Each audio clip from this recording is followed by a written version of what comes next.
welcome back to BRMC's Healthy Connections.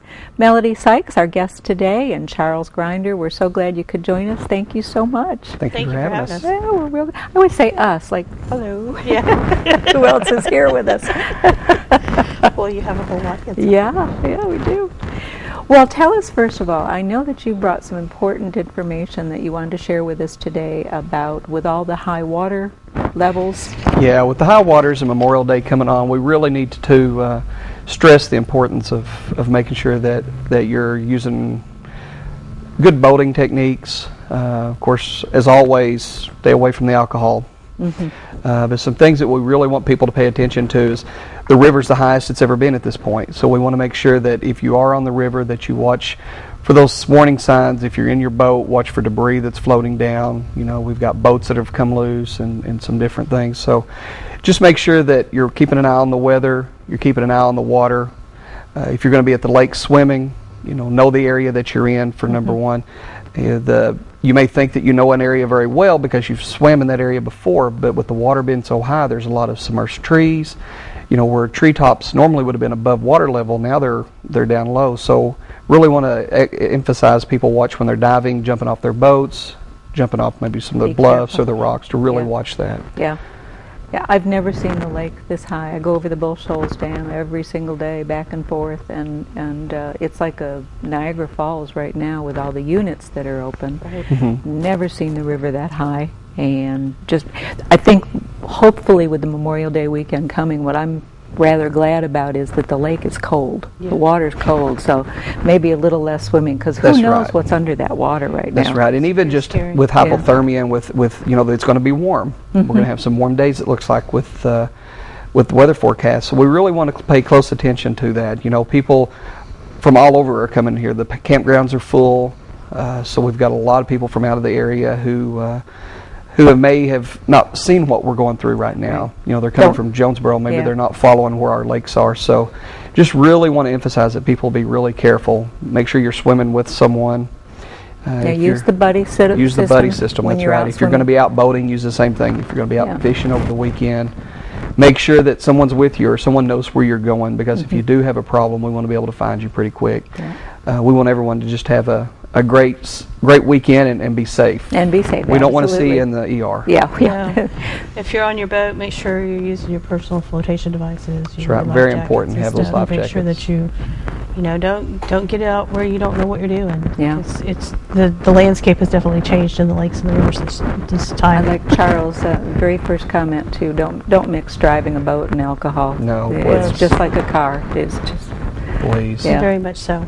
So, because you all see that, I'm sure. We do, and this kind of kicks off our trauma season. We see an increase in injuries on the lake, whether it be drownings, boating accidents, jet ski accidents. Many of which would be avoidable with some common sense thrown in there. That's right. Sure. And a little less of the other stuff. If you haven't taken a boat in safety at this point, I'd like to say I wish everyone would, that is offered through our local Game and Fish and through the Corps of Engineers. They have the boating safety courses, and it's not a long day, but it is some really good, valuable information that you can take away. If you've got younger kids who are going to be driving the boats, and that happens. We get 14, 15, 16-year-old kids out there, and put them through that, and it'll just teach them some good safety tips to really watch for. Yeah, it's really worth your while. Well, I know that's something that we all that we hope this Memorial Day weekend, that we don't have a lot of folks. It's not how we like to see folks coming to our hospital. No, it's not. Through our Klein Emergency Center because of trauma. So water was one, but you also mentioned earlier during our little break that you've got some information for folks about tornadoes. Yes, we do. This time of the year is always our stormy time of the year, and we really want to pay close attention to the weather. Our hearts and our prayers go out to those people in Joplin, and not just Joplin, but all over the area where we've had a lot of deaths from the tornadoes and injuries. So, some of the things that people want to be thinking about during this time of year is watch the weather. Watch what's going on in your area. If it's cloudy, if you're calling for storms and you start noticing it, you want to look for that greenish hue to the color on the skies, because a lot of times that's a pretty good indicator that there's some pretty severe weather in your area. So, that's something they want to watch for. They want to make sure that they have practiced prior to that event. I think that's something that everybody tends to think, oh, I'll be fine in the event, of a real tornado.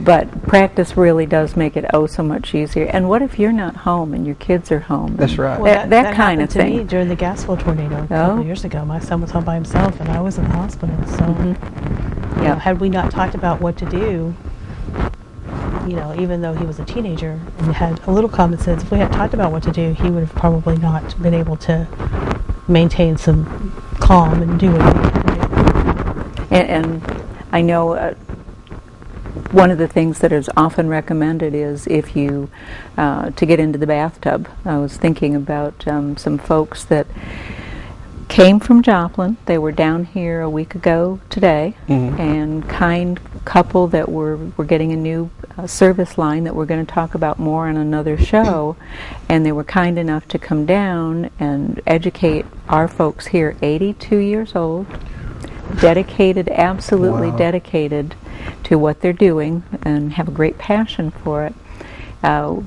When we heard about Joplin, of course, we tried to get a hold of them and make sure they were okay. And finally they were reached. They jumped in their bathtub, shut the door, and they said when they opened the door, after it was all over, there was nothing left. But they are so optimistic. Their kids are there helping them, and their car was okay, but most of all, the two of them were okay. And it's pretty scary. Well, and and that's something that our viewers need to really think about is, where am I going to go during that time? You want to be in the center of your home. You want to be in a smaller area, the bathroom. Bring a mattress with you. Of course, basement is the ultimate place to be. Please get out of mobile homes. If you're in a mobile home, have a place to go. Out of your car.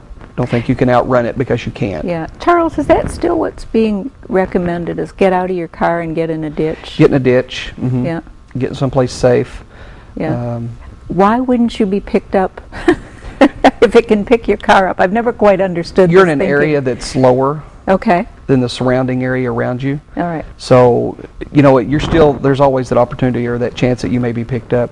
What it'll help is it'll help protect you when debris is flying around. Sure. You're lower than the debris, so it'll keep you from getting hit. And hopefully you're lower than the straight line winds and that kind of things right. that are going through. Okay. Yeah. I've given you a checklist Yeah. that the Red Cross, redcross.org has on their website that is really nice, because it talks about how do I prepare and what do I do while it's happening, and then what do I do afterwards. So I would encourage our viewers to go online and look at this, because it's really a good tool. And the website for this is just redcross.org. We'll take you right there, and I'm sure that you just go ahead and click on tornadoes, and it's going to give you disasters and give you all the information. But like you said, pick a room safe in your house, in your home. Get out of mobile homes. All of these things, and people don't think about. We've seen the hospital in Joplin that was huge and just totally destroyed. They don't think about what we do as healthcare professionals to prepare for stuff like that too. We not only have to prepare at home, but we also have huge drills and stuff like that. So, good point that you've brought up, Melody. I think that's one of the things that I always like our viewers to realize, that every hospital in the country is preparing for worst case scenario events. That's part of the training. It's so much more behind the scenes than good nursing and quality care and all of those things. But in addition to that, there are always teams that are being encouraged to. We have mandatory at Baxter Regional Medical Center. We have a whole program that you must comply with every year and know all of safety information. Right. So. And we drill and we drill and we drill. Several teams, yes. So we make sure that we've got all of that going on. So that's one thing for too. Everyone's safety. When we're going to take a little break right now, but when we come back, just a couple of observations about the other day when there were some sightings of what were determined to not be tornadoes, but I'm thinking, yeah, but I don't know that I would have walked in that direction. So we need to take a little break. We'll be right back.